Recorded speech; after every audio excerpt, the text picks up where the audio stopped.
Alright, here's a little trick that I discovered recently. I really like playing this. Taking these three jazz chords, and voicings, and using them to harmonize like a blues melody or a minor key melody. So each of these chords is made of like a little blues fragment. So like when just by playing the chord, it automatically sounds like very jazzy and bluesy. So in case you've never seen this kind of voicing before,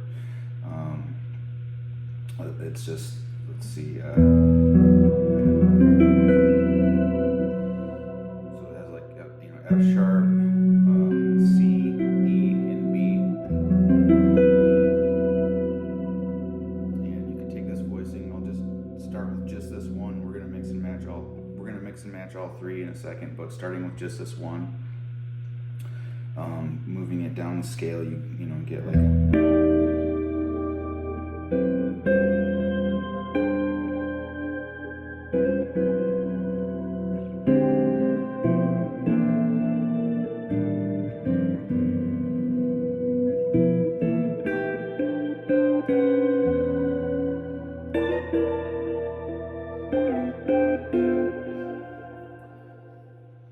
so sometimes I will just sit and play this one voicing just all up and down the neck, sort of like how like Wes Montgomery,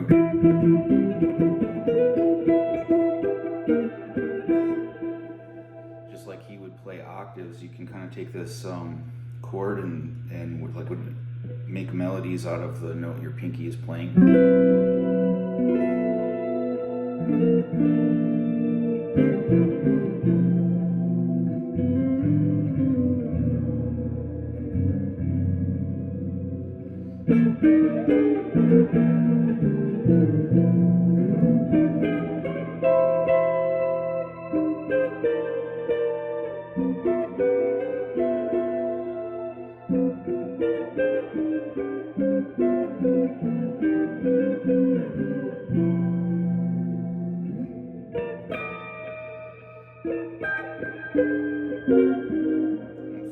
I was thinking I was on the 24th fret and I've got a 22 fret guitar here, sorry.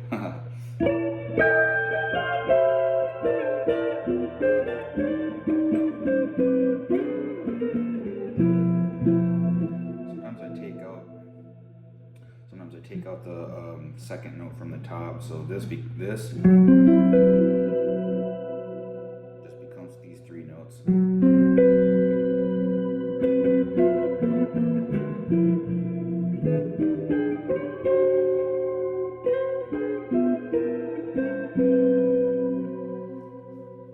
So that's a lot of fun. That's one of the voicings.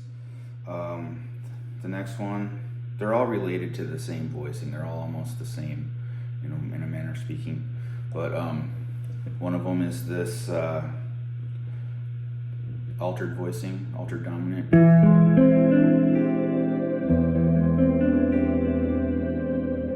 So now I'll do the same thing with that voicing and just move it around.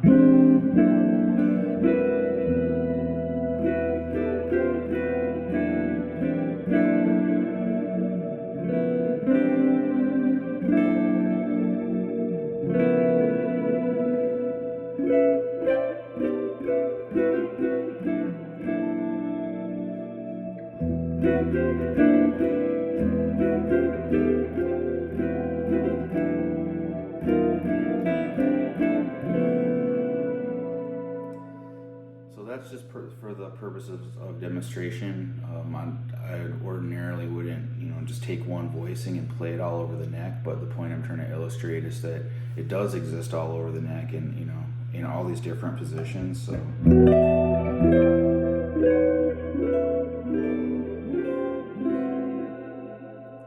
What's really driving the whole thing is the melody. So I'm only thinking about whatever I want the melody to be doing.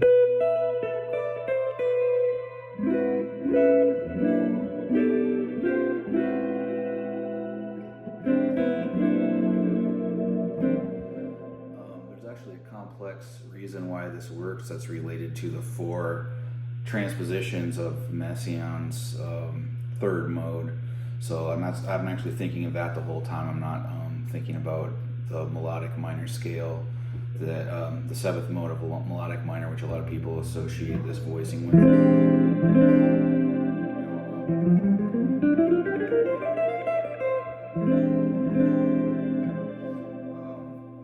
I'm thinking of it as part of Messiaen's mode. So,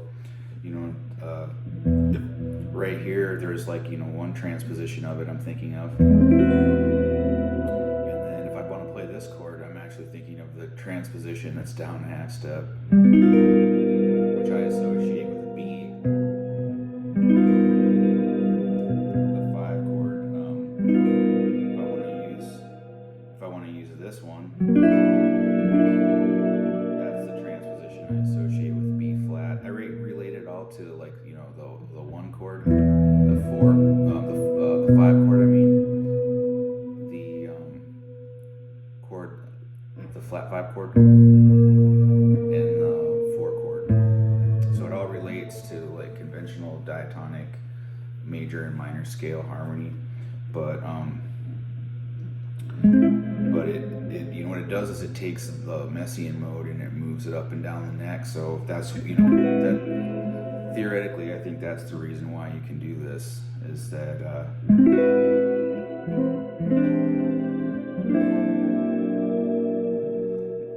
no matter where you move it, you're always going to be in one of the 4 transpositions of the mode. So really opens it up for your chromaticism.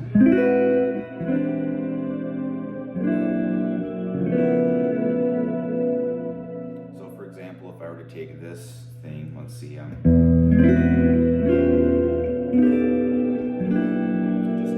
just those 4 chords will to actually go through all 4 transpositions of Messiaen mode 3. If I was to move it around in major thirds, I'd actually be staying in the same transposition because everything is symmetrical by major thirds. So in the world of Messiaen mode 3, these are all 3 of these are the same chord because they come from the same transposition, the same scale. Although like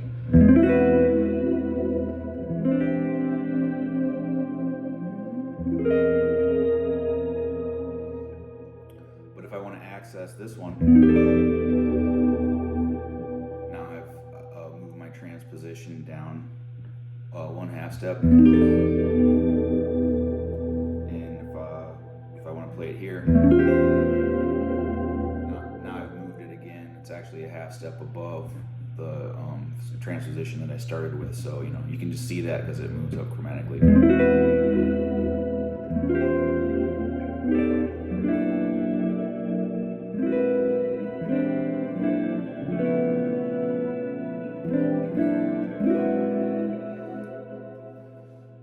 So that's some thoughts on that. And now I said that there would be 3 voicings. Here's the 3rd one. This is just like a standard.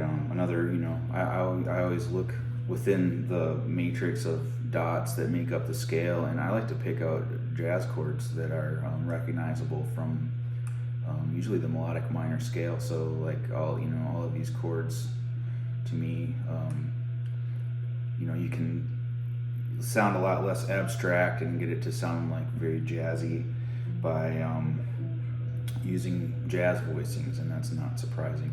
Like you could pick out just really strange abstract voicings, chords that don't really have any names. I prefer to just try to take the scale, and instead of being abstract, I try to make it sound more normal and relatable. But so if you take this voicing, which everybody knows, or I should say every jazz nerd knows it, but so yeah, it's like a dominant 7 with the sharp 9 and sharp 5. So just by playing that, it automatically sounds like jazz, So, and that's been my goal with Messiaen mode 3, is to basically play jazz with it. So, but yeah, so if I take it here.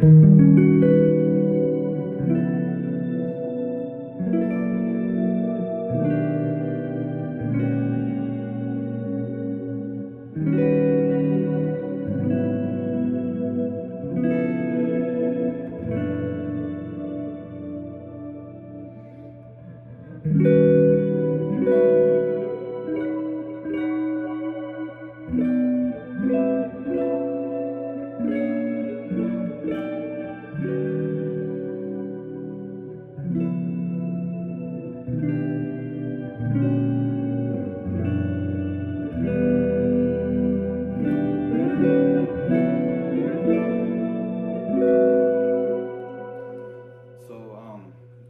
it's not very hard to do that.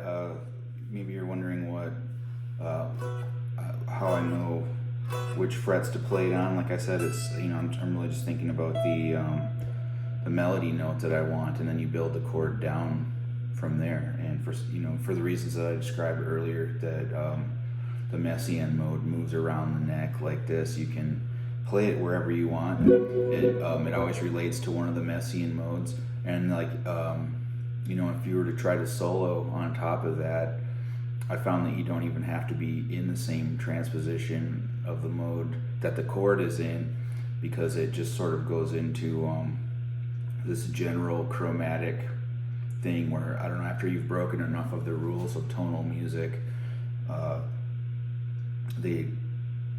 everything just fits together. It's kind of like magic. I think it's like a really cool thing.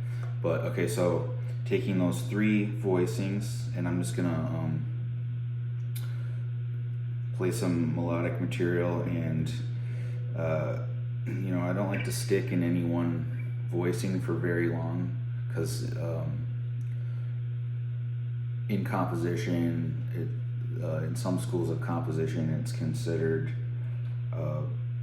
ill practice to use parallelism, so like taking the same chord and just moving it all around. Basically what I've been doing this whole time in the beginning of this video is not ideal. So but I find that disguised parallelism can sound really cool. It sounds good to my ear anyway. So here we go. Just that's the little formula, and we'll try to get something happening here.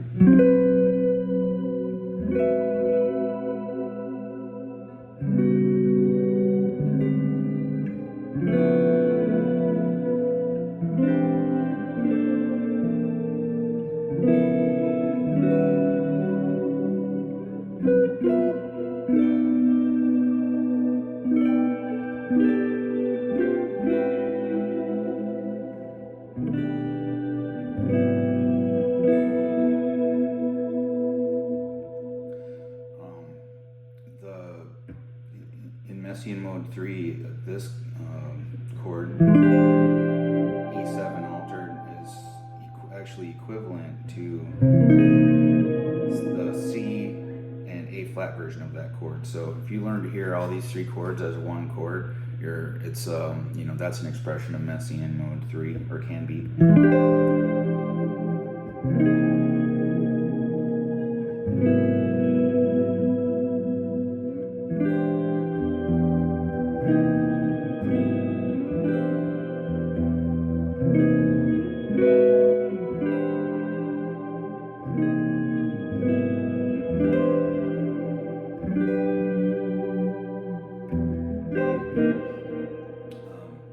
So, like I said, I try not to just play things in parallel. That's more for like a theoretical demonstration, that those are the same 3 chords. But now moving in other intervals, getting into other transpositions, it makes all of the other melodic possibilities happen. So let's see. If I were to just take the chord and move it down the scale, you get this.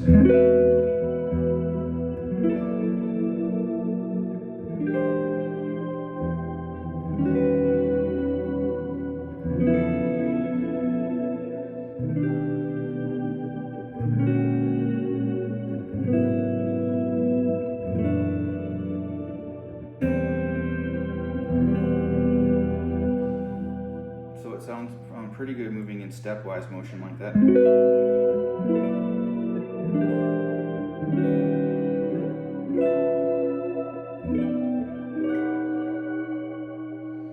It sounds even a little stronger to move it in fourths, because it sounds like a quasi-functional harmony, so you're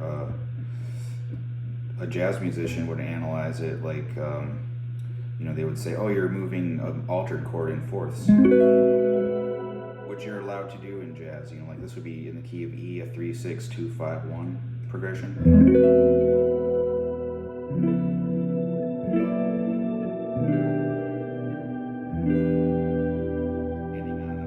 Ending on an E minor there. So yeah.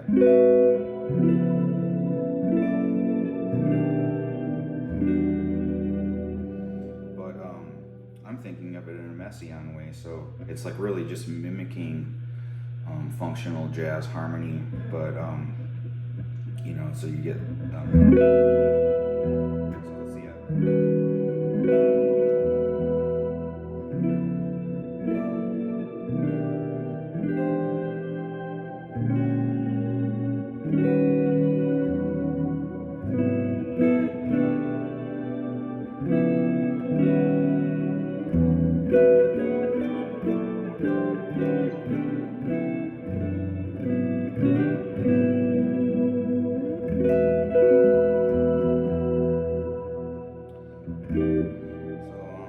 Back to putting the 3 chords together.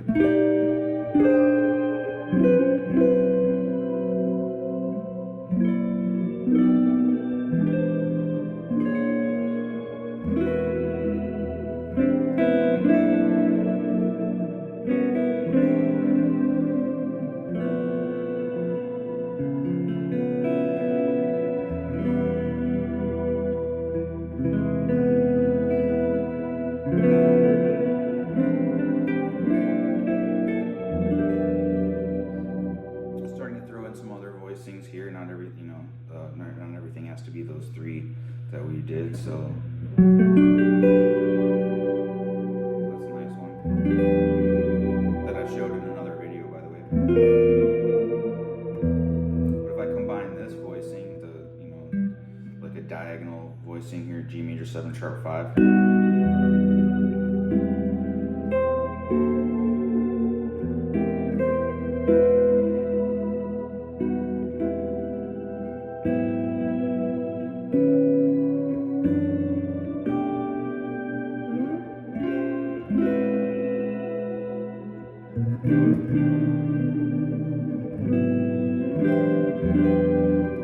So I combine that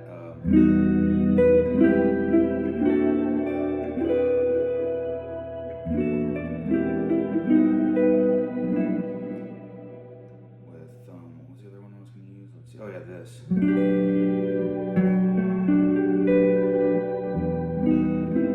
And with some open strings.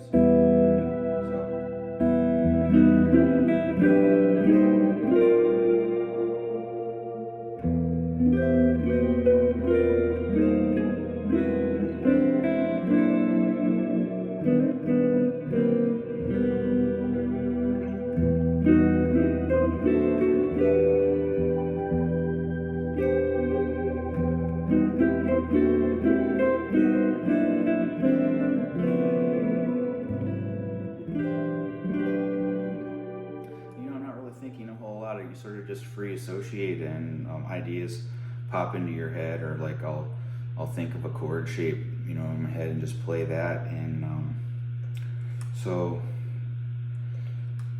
you know, when you get it down, not a whole lot of thought goes into it. You can almost, I think your best playing happens when you're just daydreaming and ideas come out of your subconscious and you sort of are naturally just you know, playing them. Like I'll be playing along and I'll sort of forget I'm playing, and I'll just be looking out the window or staring at something, and like then all of these ideas, they seem to float up from your subconscious. I think all the, like, you know, things that are musically ingenious come from the subconscious, and your, you know, the conscious mind is will come up with like some contrived things, and it's not as powerful. The conscious mind is more just like a filter that filters out all of the, you know, brilliant things that your supercomputer like conscious mind conjures up. So you know, some people have asked me like what I'm thinking about, and although there was a lot of preparation that goes into being able to do this stuff, I guess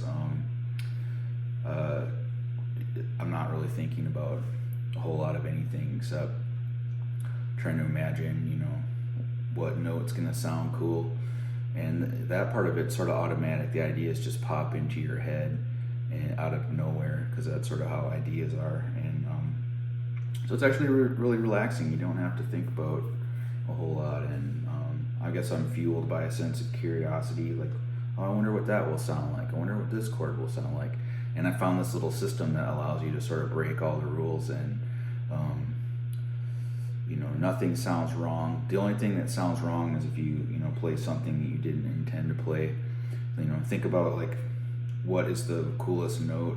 If I was thinking about something, it would be like, what is the coolest note that I could play at this moment? And in doing so, you're selecting it from 12 note from the other 11 notes. So you're, by playing one note or one chord voicing built off of one note, you're ruling out the other 11 notes. So it's kind of, there's kind of a lot going on, you know. Is that the coolest note that you can think of at this moment? Play only the coolest note that you can imagine, and that's sort of all I'm thinking about. So